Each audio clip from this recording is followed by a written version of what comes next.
Every day I wake up and decide today I will not simp for my waifu, and that's how I make it through my day. But as soon as I'm about to complete my resolution, my alarm goes off and realize that was a nice dream I had. But this time, after really waking up, I have kept a dedicated time to think about my two waifus, Senjo Gaara and Neki Jeki, aka Snake Boy 449. I am pretty selective with my waifus. I'm not like most of you who go, these two are the only ones who can inception my dream of not simping for a waifu. But recently, there is another one who is slowly creeping through the door, and that is the best girl of 2022, Kitagawa Marin. Marin is the lead character from My Dress Up Darling, the show I'm completely addicted to, and is a popular anime if you are in deep weep circle. But thanks to the recent monster anime airing right now, some who are not that deep into it might not be aware of the show. But you definitely must have seen her if you have been around social media, especially Twitter. You must have seen screenshots, profile pics, or thanks to the wonderful artist drawing her. So in this video, I'm going to find out why me and the ones who have good taste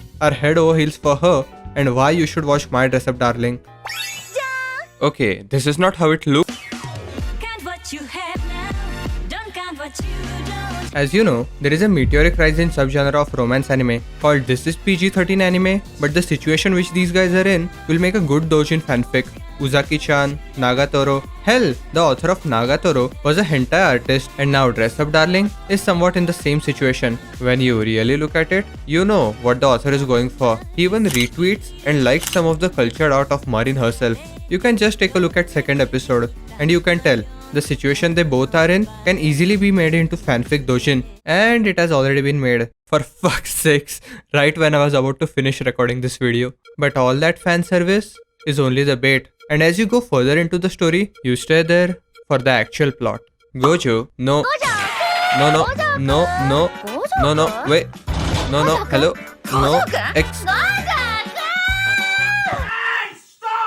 When he was a little kid, he saw a Hina doll painted by his grandpa and was instantly infatuated with it and fell in love with that craft. So he also decides to walk in his grandpa's footsteps to paint and make clothes for Hina dolls, which is the thing he is truly passionate about, until a really shitty kid comes in and says, this thing truly traumatizes and makes Gojo really self-conscious, but he still continues to make Hina dolls while isolating himself, so no one can laugh at him, which in the end leaves him with no friends. Kitagawa Marin is not like Gojo. She's popular, she's hot, she's the gal. No, really, she's a gyaru. I know you have seen this tag, but most importantly, she loves to cosplay, and anyone who makes fun of her passion, she bitch slaps them. And fuck, that's admirable. Standing up for the things you love, especially when it is not conventional, can be really hard. Then, you know how it goes. They find out each other's passion, and Marin requests him to make a cosplay for her. The main problem I have with most rom-com anime is that they take far too long to confess or get to the actual drama aspect of it, and in the meantime, we are filled with boring fillers or task of the week episodes, while not really having any main solid motive or any interesting side premise. And this is where the Dress Up Darling pulls through. As the guy who is fully caught up with the manga, the pacing of the story feels really natural. Every arc, you can see a certain amount of growth in our characters, and slowly but surely between the relationship of our duo. And that is thanks to the main premise of the show, aside from the romance aspect of it, which is cosplay. Now, do you remember like a minute or 30 seconds ago, I said Marin asks Gojo to make a cosplay for her. And we are not talking about Choke Dog vs smelly, itchy China cosplays. We are talking about Chad Dog's cosplay, where he spends like a fuckload money to look like a K-pop member. But Marin is getting close to that same quality without spending that much money. Gojo is a hard-working skilled man who is really passionate about making clothes and Hina dolls. And after seeing Marin all excited about cosplaying, he also resonates with that. And to top it off, she sees him for who he is, which is a big thing for Gojo. Gojo works his ass off with the dress deadline, taking care of his doll shop, and juggling the schoolwork at the same time. But at a certain point, he hits completely rock bottom and says, 俺、向いてないのかな。どんなに好きだからって、向いてるわけじゃない。頑張ったからって、報われるなんて限らない。 But eventually, he gets up once again and powers through it and makes this beautiful dress for Marin. I love Gojo's character because even though sometimes he falls into this dumb stereotype protagonist role, he feels like a genuine dude. He's passionate about his stuff he has wet dreams of the girl he has hots for, and he has his issues, traumas, which he cannot move past it easily. But this is where Marin comes in. After reading ahead in the manga, she slowly but surely brings him out of his self-analyzing closet when he thinks everyone will make fun of him for liking some weird stuff, but finds out not everyone in this world is an asshole. While doing the same thing for Marin, he helps her with some of her problems or supporting her to make her dreams a reality, which forms this nice wholesome relationship with the characters. And not just with a future couple, but while doing these cosplay shoots and going to the cons in cosplays, we also get to know the stories of other side characters. And even though these characters have limited amount of screen time, their stories hit right into the fucking feels. But every time, the one who steals the show or pulls everyone together is Marin.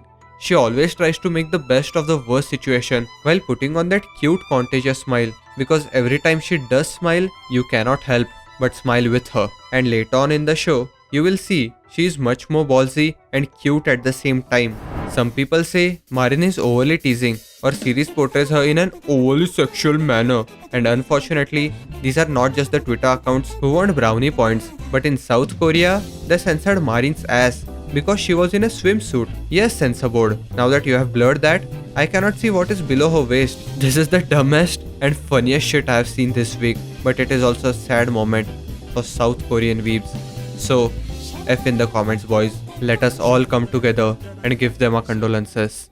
One thing that Dress Up Darling really caught my attention is the knowledge the author has about making clothes, or especially cosplays. I knew cosplay was hard, but I did not know there were so many little things about cosplay you can do, like making your eyes bigger or smaller according to your characters, different type of wigs, clothing materials, and the amount of effort these people put in to be that character. And the thing is, I was not that big on cosplay aside from watching Connor's videos, but Dress Up Darling made me realize the amount of work the cosplay artists do and kind of got me interested into this cosplay side of world. As I said before, the author knows what he is doing, but more importantly, the anime is going far and beyond in terms of production quality. Cloverworks always delivers in the animation side of things, and you can see the animators are so cultured. Just look at the detail on that feet. I have heard feet and hands are one of the hardest things to animate, but look at them, they are animating their fantasies, and that is a really good thing. When animators are having fun on what they are working on, we get an amazing product which is beyond our imagination. Just take Mushoku Tensei for example. One of the staff members tweeted out that they were trying to one-up each other to get permission for animating their favorite waifus,